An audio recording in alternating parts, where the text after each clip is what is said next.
Goal B, workforce programs demonstrate ongoing enrollment and viability.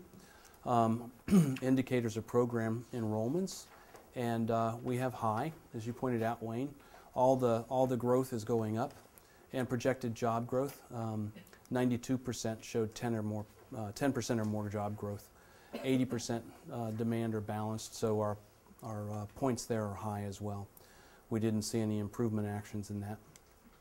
3-year growth rates by program, starting over here with ultrasound and then moving on down. You can see that there are a couple that are in the negative range. Auto body at the far end. And some of the data, just looking at it just off a slope like this, if you look at automotive, well, it turns out that the N in automotive is pretty high. So the numbers are actually at a good stasis point. So relative to the demand in the community annually. So there's 20 openings a year or whatever, and we're graduating 20 students into those openings, that kind of thing. So it's not necessarily a bad thing when you see low growth in those programs. If they're upside down, that's something we need to take a look at. Computer science, the fifth one over. Yeah. And you got computer science again as a high one. These are degrees.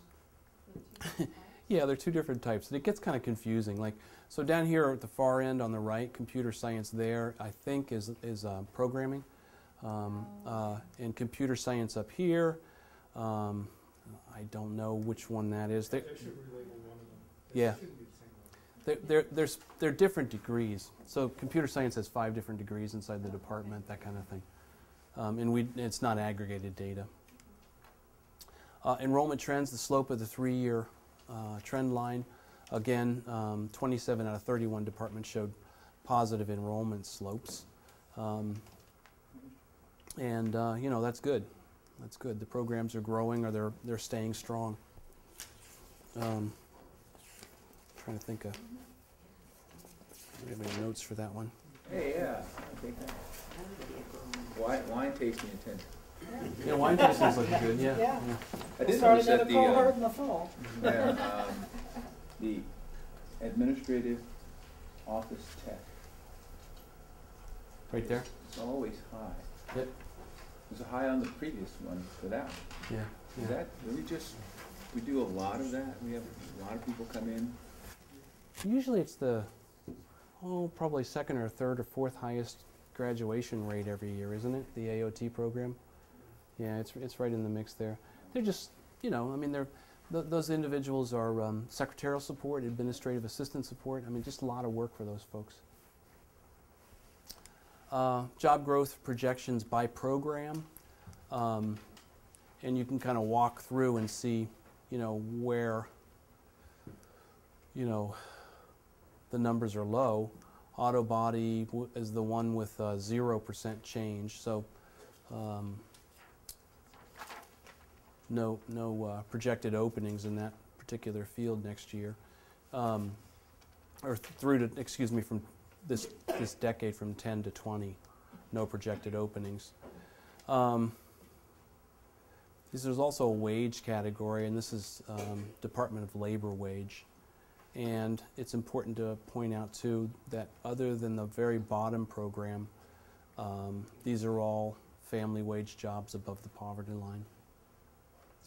The early childhood Which is part of our charge. education, are those daycare type? Yeah, and we're presuming that a lot of people who are earning the $10 an hour in early childhood education are going to go up the scale. Yeah. But if they're just looking after kids, that's what they make. What they're getting. And the state going to go to where everyone have to be licensed, not licensed, what was it? Have to get a license, or, he's going to have to I thought you had to get a license anyway, but I thought I heard something where they were changing something in the state. You're thinking about preschools? Yeah. Preschools Maybe that's it. Licensed or not, because currently preschools are not licensed. Yeah. If they're within a childcare facility, then the childcare facility has to be licensed. For preschool? No, it has to be, the childcare facility has to be licensed, but it can run an unlicensed preschool within that licensed childcare. And so what they're trying to do is to have all preschools licensed, but there's a lot of angst one way and the other about that. Hey, Ricky.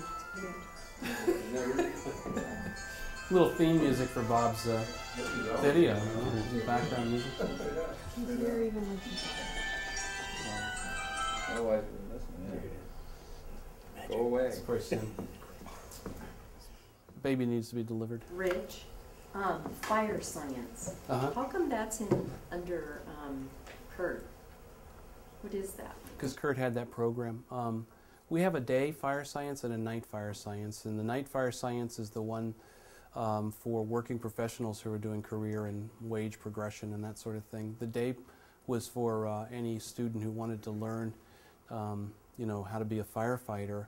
We cut the day program, you remember, because it wasn't giving a hiring advantage to those graduates, whereas the night program actually adds value in the marketplace. So that was one of those tough decisions we made. So that is actual coursework to becoming a firefighter?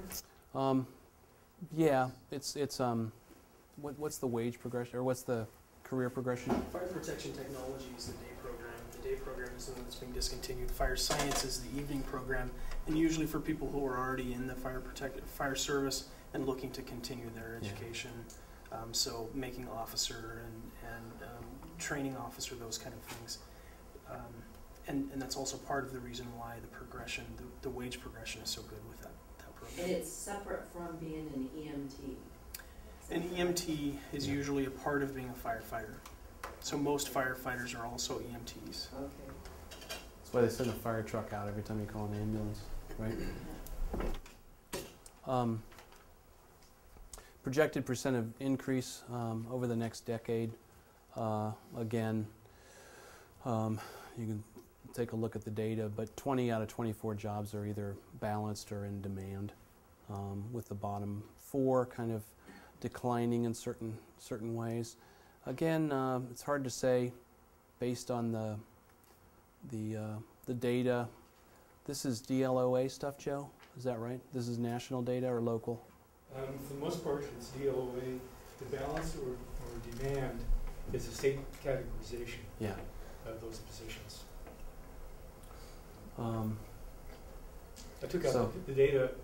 I had each of these listed as demand, balanced, or not in demand. Yeah. We took that out. It's just super. I guess the point to recognize is that the N graduating or completing or moving through any of these programs is relative to the demand of the employers, and basically these are balanced, so that's a good thing.